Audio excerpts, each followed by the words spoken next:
국정원에서 내란 음모 사건을 넘겨받아 수사하고 있는 검찰이 오늘 통합진보당 이석기 의원을 재판에 넘깁니다. 기소와 함께 중간 수사 결과도 발표할 예정이어서 검찰이 이 의원에게 적용된 혐의를 얼마나 밝혀냈는지 또 추가된 혐의 등이 있는지 관심이 쏠리고 있는데요. 현장에 나가 있는 YTN 취재기자 연결해 알아보겠습니다. 나연수 기자. 네, 수원지방검찰청에 나와 있습니다. 네, 이석기 의원 구속기한은 다음 달 2일까지인데 예상보다 좀 빨리 기소하는 거죠?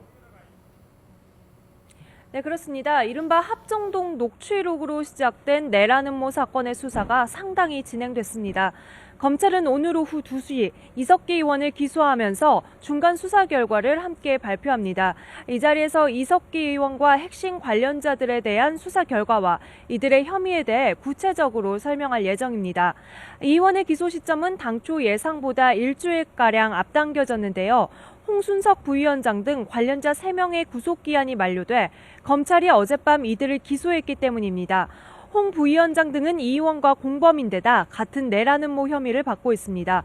공소장이 공개되면 사실상 이 의원의 혐의도 드러나기 때문에 이 의원의 기소 시점 역시 앞당긴 것으로 보입니다.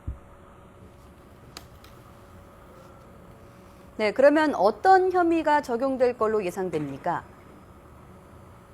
네, 특정된 공소 사실은 아직 나오지 않았지만 일단 내란 음모 혐의가 적용될 것으로 보입니다.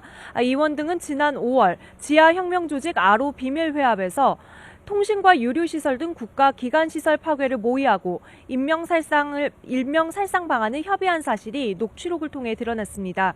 또 지난해 조직원들이 모인 자리에서 북한 혁명가요인 혁명동지가와 적기가 등을 부른 것으로 알려졌는데요. 내란 선동과 국가보안법상 찬양, 고무 등의 혐의 역시 기소 혐의에 포함될 것으로 보입니다. 앞서 여적죄 적용 여부가 검토되고 있다고 알려졌지만 홍 부위원장 등에게 여적죄는 적용되지 않은 것으로 확인됐습니다. 검찰은 그동안 당사자들이 묵비권을 행사해 진술 확보에 어려움을 겪어왔습니다. 하지만 광범위한 압수수색과 압수자료 분석을 통해 내란 음모 혐의를 입증할 증거를 확보한 것으로 전해집니다. 검찰은 또 내부 제보자 등 증인들의 진술도 혐의를 상당 부분 입증할 수 있다고 자신하고 있습니다. 오늘 기소를 통해 이 의원 등이 재판에 넘겨지면 아로 관련자들에 대한 국정원과 검찰의 공조수사 역시 더욱 속도를 낼 전망입니다.